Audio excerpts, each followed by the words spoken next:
पाकिस्तान और the partition of India. और जहां तक मुझे याद है, हिंदी का जो वांग्मय है बाबा साहब का, मराठी में भी है, हिंदी में भी है, अंग्रेजी में भी है, सभी भाषाओं में है, उसमें भारत सरकार ने ये छापा है।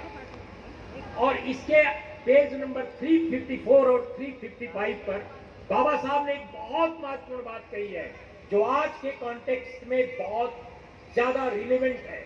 मुझे लगता है आप सबको ये बात गली गली, घर घर जरूर पहुंचाना चाहिए, क्योंकि आपके नेता नहीं पहुंचाएंगे, आपके एमएलए एमपी नहीं पहुंचाएंगे, वे डरेंगे सच बोलने से। आप बोल सकते हैं सच। और क्या बात थी वो? ही से, मैं कोट करता हूं बाबा साहब को, if Hindu Raj become a fact, it will no doubt be the greatest calamity for this country and society. Hindu Raj must be prevented at any cost. ये किसकी आवाज है? Doctor B R. अम्बेडकर की आवाज है दोस्तों। उसका मैं हिंदी अनुवाद करके आपको कहता हूं। वो कहते हैं कि अगर हिंदू राज सचमुच वास्तविकता बन गया तो भारत देश और भारत के समाज के लिए ये विपत्ति जैसा होगा। कैलेमिटी का मतलब आपदा होगा। हिंदू राज को हर कीमत पर रोका जाना चाहिए।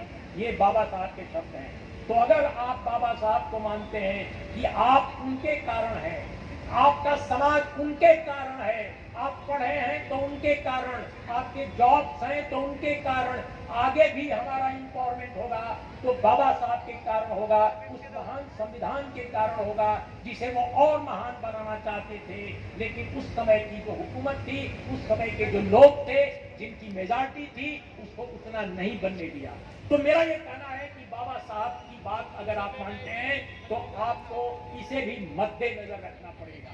और बिल्कुल आखिर में मैं 4 आशंकाओं को लेकर अपनी बात खत्म करता हूं। बाबा साहब ने बहुत सारी आशंकाएं जाहिर की थी कि भविष्य का भारत कैसा होगा, भविष्य में भारत के सामने क्या क्या संकट आ सकते हैं। उन्होंने जो 4 बातें कही थी वो बड़ी महत्वपूर्ण है, क्योंकि आज वो सच हो गए। देखिए, जो विद्वान होता है, जो स्कॉलर होता है, जो दार्शनिक होता है महान, बाबा साहब सिर्फ नेता नहीं थे। बाबा साहब क्या नहीं थे? मैं तो स्वयं जब पढ़ता हूं तो डूब जाता हूं। मुझे समझ में नहीं आता कि मैं कैसे उनको व्याख्यायित करूं। How to explain doctor B R. Ambedkar. उस दौर में भारतीय समाज के बारे में जो समझदारी उनकी है, पूरे विश्व समाज के बारे में जो समझदारी है, वो कल्पनातीत है। मैंने किसी भी भारत के नेता, किसी भी बुद्धिजीवी को उस लेवल की मनीषा मैंने देखी नहीं। और बाबा साहब ने 4 जो आशंकाएं जाहिर की थी, आज भारत में दोस्तों वो सच हो गई हैं। कौन कौन है बताता हूं। 1946 की बात है। 1946 में कॉन्स्टिट्यूएंट असेंबली में ऑब्जेक्टिव रेजोल्यूशन पेश किया गया था। ऑब्जेक्टिव रेजोल्यूशन क्या था? ऑब्जेक्टिव रेजोल्यूशन था कि भारत को कैसा संविधान चाहिए, भारत को कैसी व्यवस्था चाहिए। ये जो रेजोल्यूशन था जवाहरलाल नेहरू ने पेश किया था, जो बाद में भारत के प्रधानमंत्री बने। जवाहरलाल नेहरू ने जब प्रस्ताव पेश किया, उस पर बहस छिड़ गई। जवाहरलाल नेहरू ने ऑब्जेक्टिव रेजोल्यूशन में सेकुलर इंडिया का कंसेप्ट रखा था, यानी भारत का कोई धर्म नहीं होगा। बाबा साहब ने इस बात को तस्दीक किया। तस्दीक किया का मतलब इंडोर्स किया, यानी उसको कहा कि ये सही बात है, तो भारत का कोई धर्म नहीं होना चाहिए। भारत के अनेक धर्म हैं, इसलिए कोई भारत की सरकार का, भारत के राष्ट्र राज्य का, नेशन स्टेट का कोई रिलीजन नहीं होना चाहिए। लेकिन वहां लड़ गए लोग, और लड़ गए तो संविधान सभा में इतने खेमे बन गए कि हिंदू मुसलमान के नाम पर पूरी की पूरी जो कांग्रेस पार्टी की जो लॉबी थी, कांग्रेस के जो लोग संविधान सभा में थे, बहुमत उन्हीं का था, वो आपस में ही लड़ने लगे।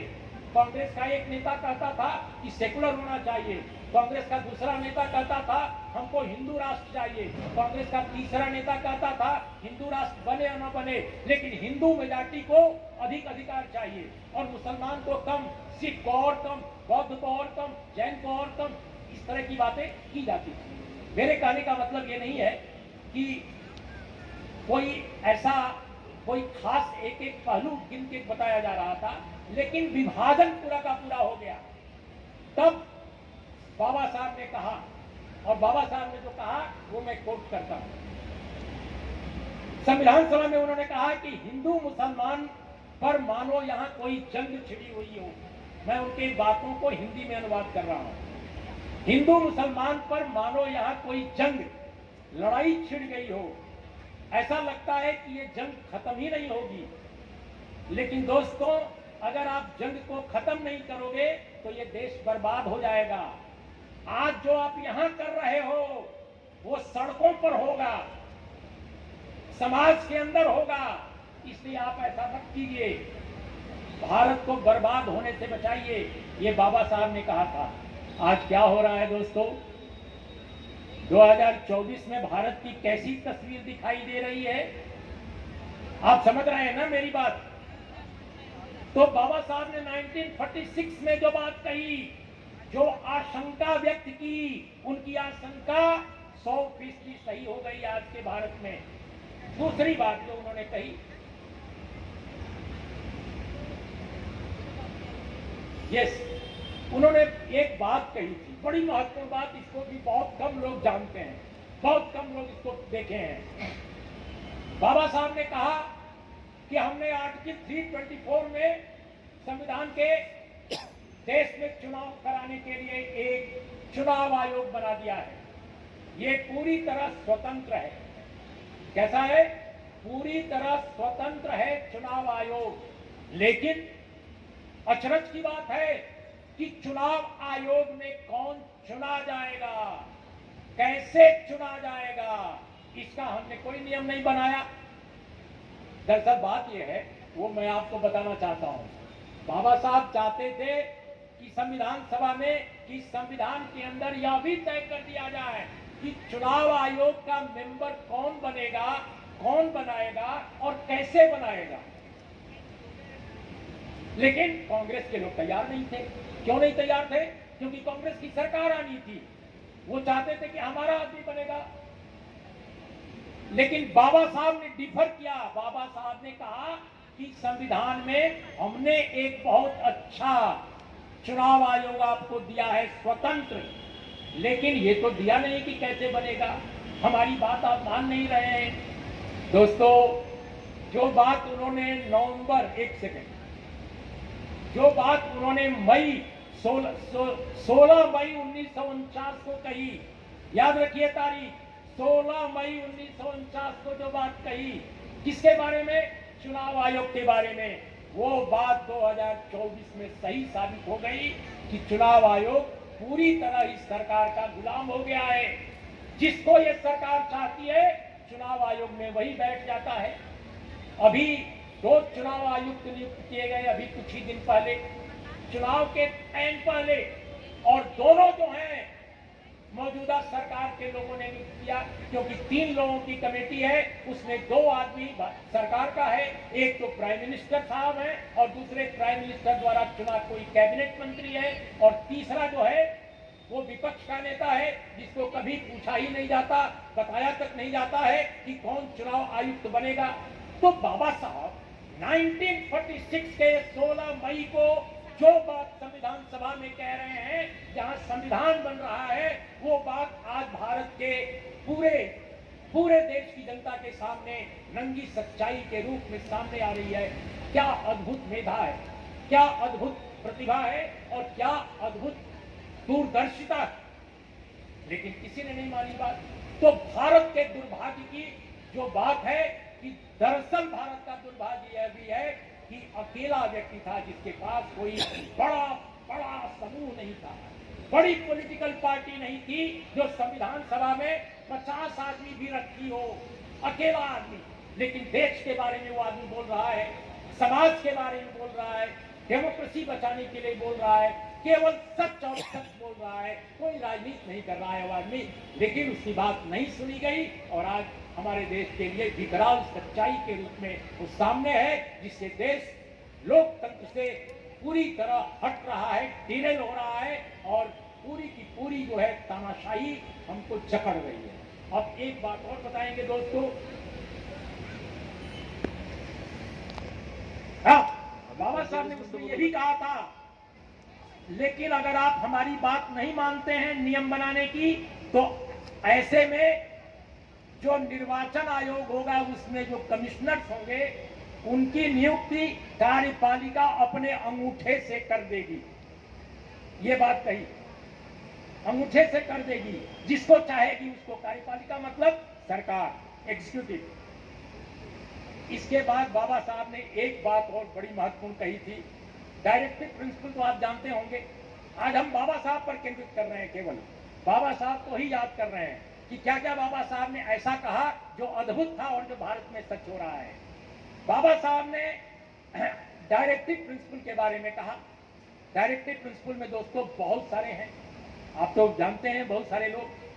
मौलिक अधिकार है, डायरेक्टिव प्रिंसिपल है, दो बड़े बड़े पहलू हैं हमारे संविधान के। तो उसमें आर्टिकल जो एक है वो यूसीसी का है। यूसीसी का मतलब समान नागरिक संहिता, जिसको आरएसएस वाले, भारतीय जनता पार्टी वाले कहते हैं कि इसको सबसे पहले लागू करेंगे और किसी को बाद में। अभी वो उत्तराखंड में लागू कर दिया और इसको पूरे देश में लागू कर रहे हैं। इसके आधार पर हिंदू, मुसलमान, सिख, ईसाई, बौद्ध, जैन सब में डिवीजन क्रिएट करने जा रहे हैं। और ये भी भारत में डिवीजन जब समाज का होता है तो समाज के अपने जो मसले हैं पीछे छूट जाते हैं, ये तो सब जानते हैं जो असल मसले हैं। तो बाबा साहब ने कहा कि यूसीसी को आप शामिल कर रहे हैं, ठीक है, कोई बात नहीं, लेकिन माइनॉरिटीज के कंसर्न्स को अगर एड्रेस नहीं किया गया तो यूसीसी वैसी हालत में लागू कोई पागल सरकार ही करेगी। ए मैड गवर्नमेंट, अंग्रेजी में कहा मैड गवर्नमेंट, तो उसको मैं हिंदी कहता हूं पागल सरकार। दोस्तों, मैं मौजूदा सरकार को पागल सरकार नहीं कह रहा हूं, माफ कीजिएगा, मैं नहीं कह रहा हूं। जो सरकार ऐसा कर रही है, बाबा साहब ने ये बात कही थी नवंबर 1948 में। कहां कही थी? संविधान सभा में। अब आप सोचिए ये सरकार कैसी है। मैं नहीं कह रहा हूं, ये बाबा साहब के शब्द हैं कि कोई पागल सरकार ही ऐसा करेगी, लेकिन वो कर रही है सरकार आज। ये भी तीसरी बात उनकी सच हो गई। और चौथी और अंतिम बात जो मैंने पहले ही पढ़कर सुना दिया था कि हिंदुत्व जो राज की बात उन्होंने करी, वो कैसे इस देश के लिए विपत्ति होगी, इसका मामला भी बाबा साहब ने उसी समय उठाया। और बिल्कुल चलते चलते बाबा साहब ने एक बात कही थी दोस्तों, और मैं समझता हूं कि उसको आज कहने की जरूरत है, और उसी को कहकर मैं अपनी बात आज खत्म करूंगा। जस्ट एक सेकंड।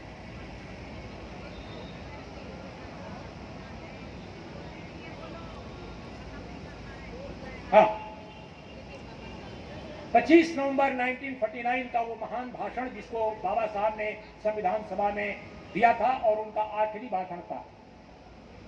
इस देश में बहुत सारे लोग मानते हैं कि जवाहरलाल नेहरू का नियति का संवाद आजाद भारत में या आजाद भारत से पहले की हिस्ट्री का सबसे महानतम भाषण था। दोस्तों, मैंने नेहरू जी का वो भाषण कम से कम 100 बार पढ़ा है। नेहरू जी का मैं आदर करता हूं, मैं किसी भी बड़े राजनेता का निरादर नहीं करता हूं, खासकर जो आजादी की लड़ाई में पार्टिसिपेट किया हूं, मैं सबका आदर करता हूं। लेकिन 100 बार मैंने नेहरू जी का वो भाषण सुना है, नियति का संवाद।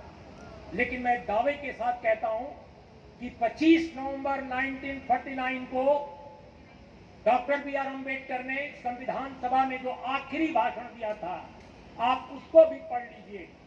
आप पाएंगे कि बाबा साहब के 25 नवंबर 1949 के भाषण के आगे नेहरू जी का भाषण बहुत हल्का दिखता है, बहुत हल्का दिखता है। इसमें नेहरू जी की कोई मैं बेइज्जती नहीं कर रहा हूं, जो सच है उसका सिर्फ बयान कर रहा हूं। लेकिन उसकी चर्चा बहुत की गई, क्योंकि सारे विचारक कांग्रेस रिजिम में एक ही वर्ग के थे। सारी यूनिवर्सिटीज में पढ़ाई वही लोग कराते थे, सारे प्रोफेसर उन्हीं के बनते थे। 25 नवंबर 1949 का भाषण, तो सच पूछिए भारत के लोगों को 90 के दशक के बाद ठीक से पढ़ने और समझने का मौका मिला। वो तब मिला जब महाराष्ट्र में यहाँ के दलित लोग जो हैं उन्होंने ऑर्गेनाइज अपने को बेहतर ढंग से किया, और उधर उत्तर में कांशी राम जी का अभ्युदय हो गया। कांशी राम जी ने कुछ और किया न किया, लेकिन एक बड़ा काम कर दिया कि उन्होंने उत्तर भारत में डॉक्टर अंबेडकर को खड़ा कर दिया। जिन डॉक्टर अंबेडकर को उस दौरान की हुकूमतों ने और उनके पाले हुए प्रोफेसरों ने, यूनिवर्सिटी के इंटेलेक्चुअल्स ने हमेशा हमेशा के लिए भुला दिया था। उनको लगा था कि हमने एक महान इंटेलेक्चुअल को आगे आना नहीं देना चाहिए, क्योंकि इससे कांग्रेस के इंटेलेक्चुअल ढक जाएंगे, वो ढक जाएंगे, तो इससे नहीं करना चाहिए। उनको नहीं पढ़ाते थे। हम लोग स्वयं जब पढ़ते थे यूनिवर्सिटी ऑफ इलाहाबाद में, ये 1974, 75, 76, 77, 78 की बात है, तो बाबा साहब की किताबें हमें पढ़ने को नहीं मिलती थी। हम नहीं जानते थे एनिहिलेशन ऑफ कास्ट में उन्होंने क्या कहा है। हम नहीं जानते थे कि 25 नवंबर 1949 के भाषण में बाबा साहब ने क्या कहा है, बिल्कुल नहीं मालूम था। क्यों? क्योंकि हमारे यूनिवर्सिटी में पढ़ाते नहीं थे, हमारी लाइब्रेरीज में किताबें नहीं रखते थे, खासकर हिंदी हार्टलैंड में। लेकिन जब एक नए ढंग का जागरण हुआ, और इसके लिए मैं कांशी राम जी को सैल्यूट करता हूं कि उनके कारण हमारे देश में खासकर हिंदी क्षेत्र में दलित को, आदिवासी को, ओबीसी को पहली बार पता चला कि डॉक्टर अंबेडकर कुछ ऐसी शख्सियत थे जिन्होंने केवल संविधान की ड्राफ्टिंग कमेटी की चेयरमैनी ही नहीं की, अध्यक्षता ही नहीं की, उन्होंने और भी बहुत बड़े बड़े काम किए। और तब उन बड़े कामों का पता चला जब हम लोगों ने उनकी किताबें पढ़नी शुरू की। और वो बाद में जब हम लोग पीएचडी करने आए दिल्ली, तब और आंख खुली जब बड़ी बड़ी लाइब्रेरीज में देखते थे कि अरे बाप, ये क्या बोल दिया था। लेकिन तब भी उनके ऊपर पीएचडी नहीं कराई जा रही थी, उनको पढ़ाया नहीं जा रहा था, उनके भाषणों पर कोई भाषण माला नहीं चलती थी। लेकिन आज देखिए दौर कैसा है। अब उत्तर प्रदेश में भी कुछ नहीं होता। कांशी राम जी ने जो अलख लगाई वो अलख अब बुझ गई है। लेकिन अब पूरी दुनिया में डॉक्टर बी.आर. अम्बेडकर के भाषण पर रिसर्च हो रहा है, उनकी किताबों पर रिसर्च हो रहा है। भारत में भी हो रहा है, भारत में थोड़ा कम हो रहा है, लेकिन पूरी दुनिया में हो रहा है। और उनके एक एक एस्पेक्ट पर, एक एक थीसिस पर, एक एक सब्जेक्ट जो उन्होंने लिखा और डिफाइन किया इंडियन सोसाइटी के बारे में या दूसरे और विषयों पर, उन पर इतना शोध हो रहा है कि उसकी कल्पना नहीं आप कर सकते। मेरी बेटी एक विदेश यात्रा में गई थी एक लेक्चर देने, उसका एक सेमिनार था।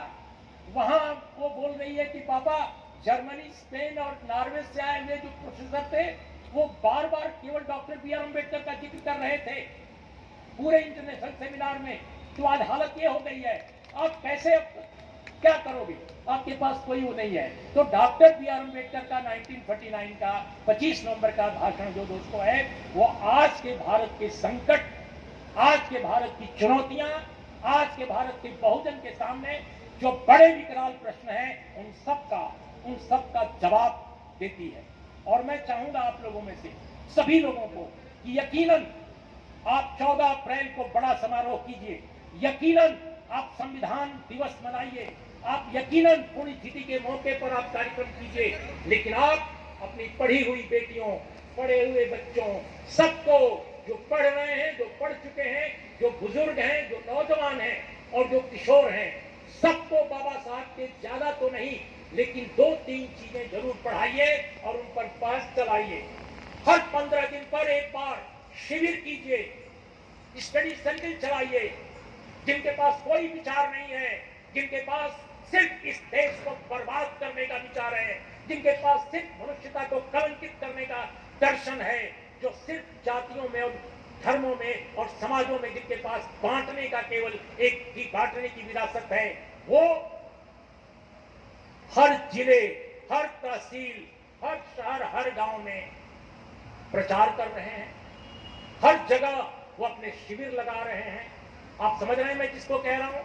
चिंतन शिविर कहते हैं अपने को, जिसमें कोई चिंतन नहीं होता है, सिर्फ लोगों को बांटने के अलावा।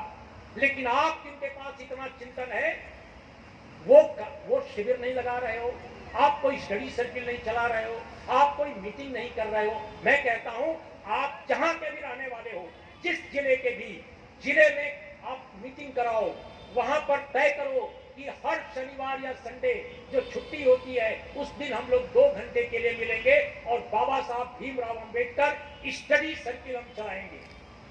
आप बाबा साहब के नाम पर, फूले साहब के नाम पर, साहू जी महाराज के नाम पर स्टडी सर्किल चलाओ। 20 लोग पाले आएंगे, बाद लोग 200 लोग हो जाएंगे और वहां इन तमाम चीजों को रखो। एलिनेशन ऑफ कास्ट रखो, 25 नवंबर 1949 का भाषण रखो, बाबा साहब के इस्तीफे का चिट्ठी रखो, बाबा साहब के एक दूसरा भाषण जो उन्होंने माइनॉरिटीज कम्युनिटी के बारे में दिया था वो रखो। इन तमाम चीजों पर आप बहस कीजिए। आप देखेंगे कि जो लोग आपको खत्म करना चाहते हैं, आपके आरक्षण को खत्म करना चाहते हैं, आपकी शिक्षा, आपकी संस्कृति, आपके समाज को लूट कर डिस्ट्रॉय करना चाहते हैं, वे कांपने लगेंगे आपसे। क्यों? क्योंकि आपकी कोठियों से, आपकी गाड़ियों से, आपकी नौकरियों से, आपके महलों से वो लोग नहीं कांपेंगे, आपके विचारों से कांपेंगे। और जब डॉक्टर बी.आर. अम्बेडकर के विचारों को आप जान जाएंगे तो वो सचमुच आपसे कांपेंगे और अपना गलत जो इरादा है, अपने गलत मंसूबे को वो छोड़ देंगे। तो बिल्कुल आखिर में ये मैं कहूंगा कि बाबा साहब ने कहा था 25 नवंबर को कि हमने एक वोट एक व्यक्ति का सिद्धांत तो लागू कर दिया, लेकिन इसको लागू करने मात्र से भारत में लोकतंत्र अक्षुण्ण नहीं रहेगा, बचा नहीं रहेगा। इसके लिए जरूरी है कि हम अपने समाज को न्यूनतम समानता को लाएं और कम से कम न्यूनतम जो समानता स्तर है उसको अचीव करें। अगर ऐसा नहीं हुआ तो जो बड़े परिश्रम से संविधान की ये इमारत हमने खड़ी की है, उसको आगे आने वाले समाज में लोग डिस्ट्रॉय करने के लिए आगे बढ़ेंगे, यानी उसको विनष्ट करने के लिए आगे बढ़ेंगे और वो देश का दुर्भाग्य होगा। ये बाबा साहब के शब्द थे, उनकी चेतावनी थी, उनकी चेतावनी भी आज सही हो रही है। क्यों? क्योंकि जो संविधान के खिलाफ सबसे अधिक हमला करने वाले लोग हैं, जो बैठे हैं सत्ता में, उनके साथ ओबीसी दलित समाज का भी एक तबका और बड़ा तबका हमारे हिंदी हार्टलैंड में उनके साथ खड़ा है, उनके साथ उनको ज्वाइन कर चुका है। उनके मतदाताओं में उसकी भी संख्या बहुत ज्यादा शामिल हो गई है और इसी के बल पर वो केंद्र में बहुमत हासिल कर रहे हैं। तो दोस्तों, जो बात मैं कह रहा हूं समझने की कोशिश कीजिए, समझाने की कोशिश कीजिए। मेरे पास इतनी अकल नहीं है, लेकिन मैंने जो अकल थोड़ी बहुत हासिल की है वो बाबा साहब और बाबा साहब के अन्य जो लोग हैं उनसे प्रभावित उन्हीं लोगों को पढ़कर ये की है, वो मैं आपसे शेयर कर रहा हूँ। मुझे कहीं से मिली है बुद्धि, मैं आपको वो शेयर कर रहा हूँ। प्लीज आप अपने बच्चों में शेयर कीजिए, अपने लोगों में शेयर कीजिए और इस समाज को बदलने के लिए, इस समाज को और ज्यादा पूरे स्तर पर बदलने के लिए कुछ कीजिए ताकि ये समाज और खराब न हो जाए, जहां है उससे हम आगे बढ़ सके। तो दोस्तों, आज इतना ही। नमस्कार, आदाब, सत श्री अकाल, जय भीम।